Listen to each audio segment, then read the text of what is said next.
Right, this podcast. Okay. Well, the idea is okay. We spoke about this a while ago after watching a series of your podcast, and I thought it would be a good idea. Let's just do one collective since proximity is not too far from us now. That's We right. live close. I live close. Why not do one for Nigeria? But I think it's good as we decided to not only do the podcast but base it around a particular kind of structure where, from our point of view, there's a lot of bashing of Nigeria. Yes, There's a lot so of me, I people don't tire bash- for that. Thank you. I'm tired of that. I'm a proud giddy man. There's a lot of bashing, there's a lot of backstabbing, there's a lot of tribalism, there's a lot of nepotism, but I'm still waiting for that situation where people come out and just praise Nigeria Exactly. based on the fact that it's home. That's right. Before, at some point, we'll go into our own bashing and our own ranting and whatever, obviously. But Which is normal as a fellow Nigerian person, as a fellow giddy. We've got to do that. yeah, But there's greater things about Nigeria that we also must let the world know, most especially from us living in the diaspora. that's true. And the world needs to know the greatness and the wonders of Nigeria. I love Nigeria. I mean, with a big heart, big time. I love those people there. I love every part of it. I go 2, 3, 4 times as often as possible to Nigeria, and come across so many Nigerians like you and I, who are also doing great, wonderful things outside Nigeria that is not giving the enough acknowledgement or praise. Yeah, So Nigeria in Africa is synonymous with a lot of unnecessary things, yeah, but nobody's highlighting the other greater things, like just the normal things, the things you and I enjoy doing, like golfing, tennis, drinking, which my favorite parts, and barbecuing and all this stuff. drinking in Nigeria is awesome. Also, man, I I heard the things. Yeah. Well, it's true. Anyway, this is like a conversational style thing, so we don't really have a. It's not like an interview. We're not interviewing ourselves. We're just Yeah. basically talking Just about how talking, we see it. So just to let you guys know where we're coming from. Mm. I grew up in Nigeria, and let's start with praising how we grew up, right? And then see how Absolutely, it that's goes. a good idea. Most people don't know this, and especially the Generation X, the Gen Z people. I don't think they understand how fun Nigeria was. Exactly, on a whole different man. level. Because Honestly, I was saying to somebody the other day, I don't think there's anywhere I would have preferred to live growing up other than Nigeria.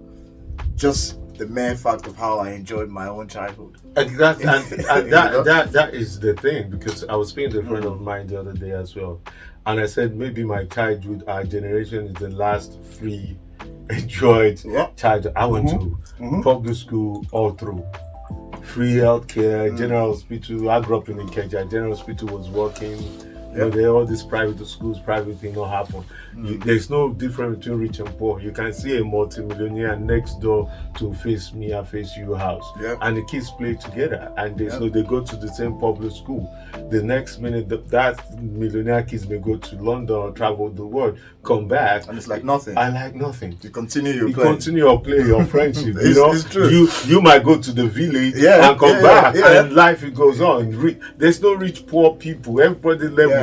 Everybody date everybody. You see poor girl with a rich boy with a poor girl. Nothing. Growing up back in the days, I won't say there's no class then, but it's not a thing. It's not a prevailing But it thing. wasn't a thing. Yeah, it's not, and that is the beauty of growing up free.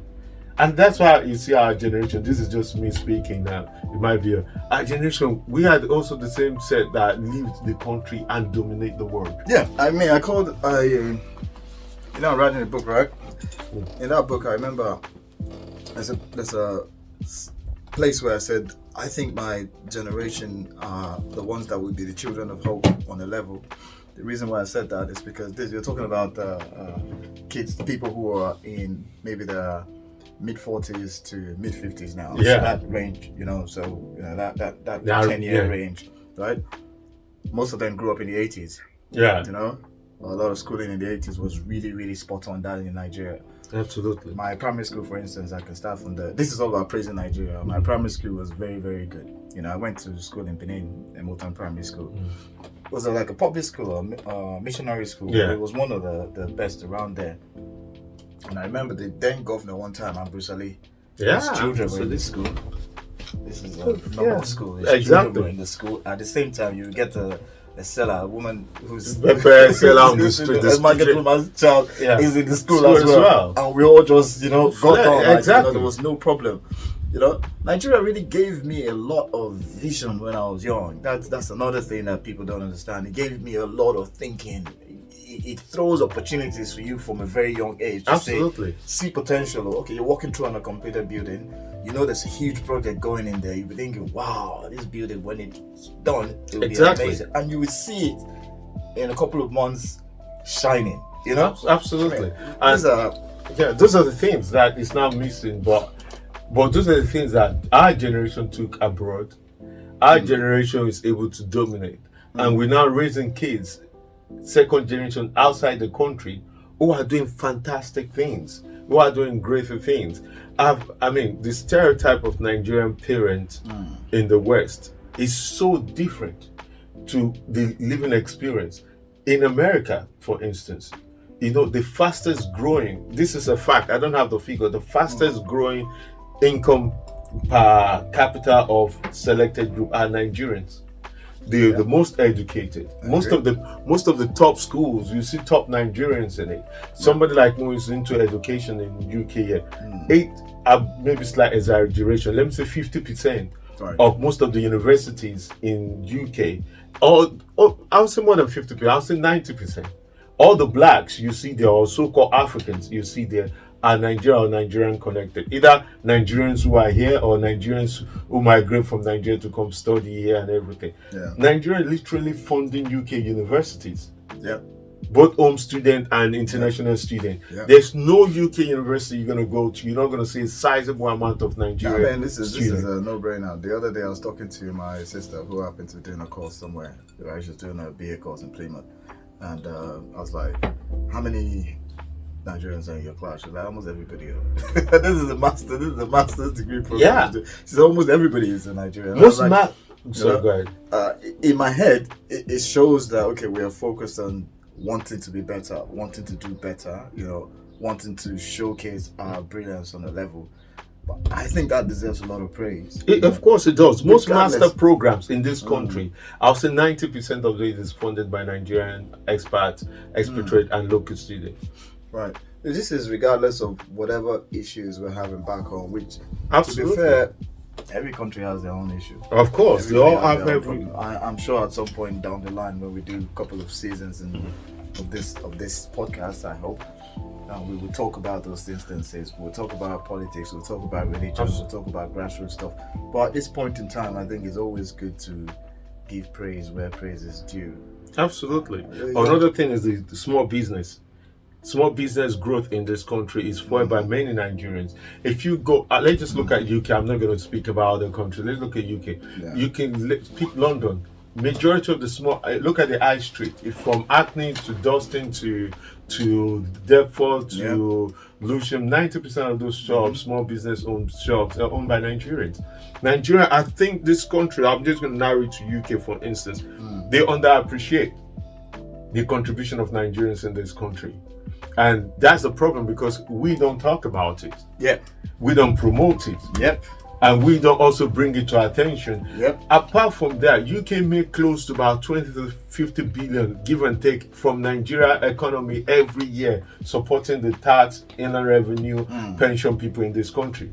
Nigerian students, the amount of Nigerian students pay a year to UK universities, a year, I'm talking international students now, not even the domestic second generation, it's close to $1 billion, if not more. That's a lot. This is a lot because if an average international student cost is 15,000.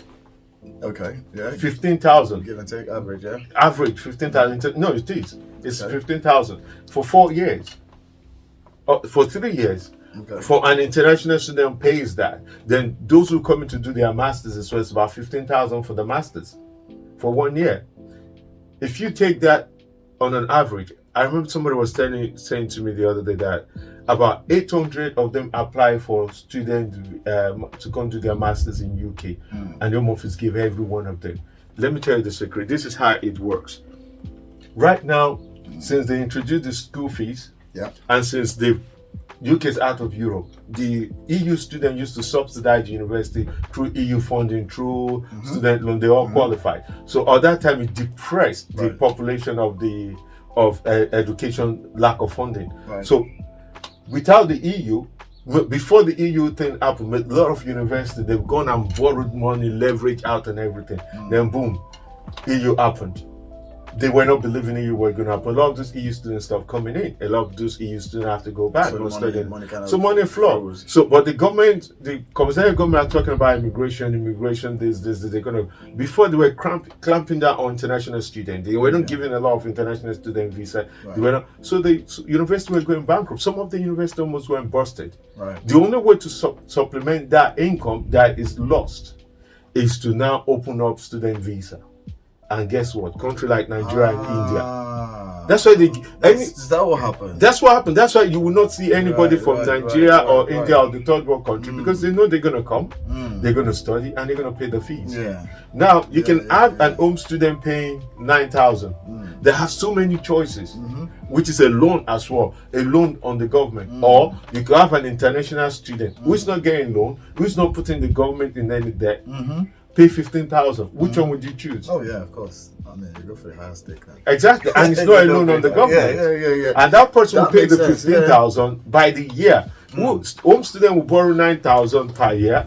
For the year or for the time. Guess what happened? It will take 20 odd years to pay it back, but the foreign student will pay in a year. Well, going back to what we were saying, that adds up to praising the effort of Nigerians wanting to get a solid education.